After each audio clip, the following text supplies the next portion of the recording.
இப்போ sketch the EMF and current. சரியா? EMF எப்படி இருக்க போகுது, current எப்படி இருக்க போகுது. Basically sin wave ஆவும் சொல்லலாம், cos wave ஆவும் சொல்லலாம். ஃபர்ஸ்ட் உனக்கு காட்டுறப்பது cos wave வந்துச்சு, நான் கொஞ்சம் மூவ் பண்ண sin wave ஆச்சா. அப்ப sin wave cos wave ஒண்ணா இல்லையா? They both are same. கரெக்ட்டா இல்லையா? அப்ப நான் வந்து எதை ப்ரிஃபர் பண்றேன்? நான் sin wave ப்ரிஃபர் பண்றேன். சரியா?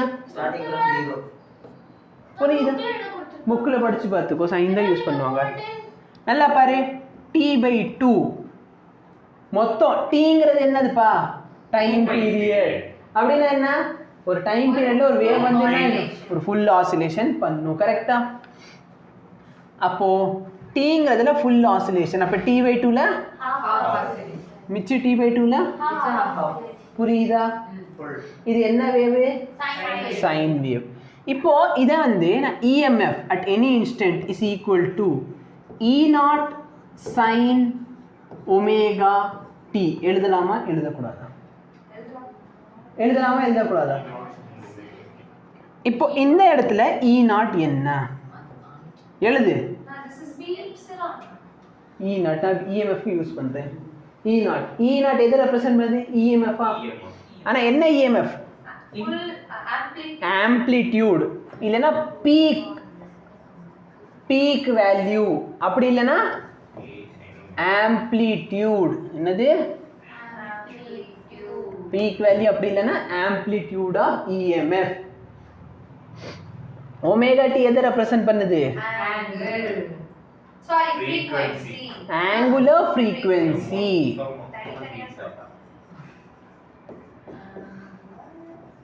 Angular frequency UNCY. புரியுதா? இந்த ஒமேகாவை நீ எப்படி எழுதிக்கலாம்? 2πf அப்படி இல்லனா 2π/capital T. capital T. அந்த capital Tங்கிறது என்னது? Time period. capital T வந்து டைம் பீரியட். இந்த small t என்னது? at any instant. புரியுதா? ஓகே. இதெல்லாம் ஒரு விஷயம். இந்த t-க்கும் சரியா? இந்த t-யை வந்து in terms of theta ல எழுதுறது, sin theta pi எல்லாம் இருக்கும் பாத்தியா? அப்ப எப்படி சார் நான் கன்வெர்ட் பண்றது? நல்லா பாரு, ஒரு கம்ப்ளீட் சைக்கிள் டைம் எவ்வளவு ஆகுது? t time.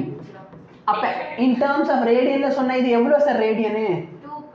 அப்ப t வந்து 2π ரேடியனை ரெப்ரசன்ட் பண்ணுது. அப்ப t இருக்கிற இடத்துல நீ 2π ன்னு போட்டனா இது என்ன ஆகும்? π/2. நல்ல பாரு, sin wave π/2 ல மேக்ஸிமமா. அடுத்து இந்த இடத்துல 2π ன்னு போட்டங்க π ல sin என்ன? 0. இந்த இடத்துல 2π ன்னு போட்டனா மைனஸ் மேக்ஸிமம். 2π/2 3π/2. இந்த இடத்துல 3 into 2π/4 2 4 கேன்சல். அப்ப 3π/270 டிகிரி sin நெகட்டிவா இருக்கும். இந்த இடத்துல t ன்னு போட்டா 2π. கரெக்ட்டா? புரியுதா? இததான் வச்சு நீ என்ன பண்ணலாம்? டைம் பீரியட்ல இருந்து இந்த ஆங்கிளுக்கும் ஆங்கிள் டைம் பீரியடுக்கு ஷிஃப்ட் பண்ண முடியும். நோட் பண்ணிக்கோ. ஏன்னா இதே மாதிரி ஒரு ட்ரிக்கை வந்து நம்ம எங்க யூஸ் பண்ண போறோம்னா வேவ் ஆப்டிக்ஸ் இல்ல, எலக்ட்ரோமேக்னெட்டிக் வேவ் ஆப்டிக்ஸ்ல தான். இப்போ நல்லா பாரு, கரண்ட் வோல்டேஜ் இப்படி சேஞ்ச் ஆகுதுன்னா அப்ப கரண்ட் என்ன ஆகும்? சேஞ்ச் ஆகும். அப்ப நான் கரண்ட்டை போட்டுக்கலாமா? ஏனே இது மட்டும்லாம் பெருசா போட்டிருக்கீங்க, அதே சின்னதா போட்டிருக்கீங்க? சந்தேகம் வரும். ஏன்னா பேசிக்கலி கரண்ட் எவ்வளோ? I is equal to ε/r. கரெக்டா? அப்ப எப்சிலான் வேல்யூ நான் என்ன பண்ணணும்? r ஆல டிவைட் பண்ண. வேல்யூ சின்னதாகுமா ஆகாதா? புரியுதா? என்ன முகேஷ் சொல்றப்ப நீ கீழே குனிஞ்சு உட்காந்து இது ε0 மேக்ஸிமம் வேல்யூ. நல்லா பாரு, கரண்ட் வந்து ε/r. அப்ப இருக்கிற வோல்டேஜ் ரெசிஸ்டன்ஸ்ல டிவைட் பண்ணப்ப வேல்யூ கம்மி ஆகுமா ஆகாது? அதனால குட்டியுண்டா போட்டிருக்கேன். அப்ப இது வேல்யூ என்ன ஆயிடுச்சு? இது I0. அப்ப நான் I எப்படி எழுதிக்கலாம்? I0 sin omega t. புரியுதா? இந்த ரெண்டுத்துல எது கரெக்டானது? எது? இந்த ரெண்டு ரெண்டுமே கரெக்ட் தான்டா. இப்போ இந்த கிராஃபை வந்து அந்த இது ரெசிஸ்டன்ஸ் போறதுக்கு முன்னாடி ரெசிஸ்டன்ஸ் யூஸ் பண்ணுங்க. இது வோல்டேஜ், அது கரண்ட்டா.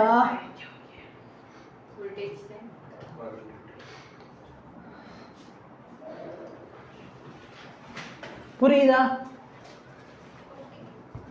என்ன மிஸ் கோபிகா புரியலையா? நோட் பண்ணியாச்சா எல்லாரும்? ஐ நாட் என்ன? பீக் கரண்ட் இல்லைன்னா ஆம்ப்ளிடியூட் ஆஃப் த கரண்ட். சரியா? அதே ஒமேகாட்னா angular frequency 2πf இல்லைன்னா 2π/t. t என்னது? time period time period. Any difficulty? No.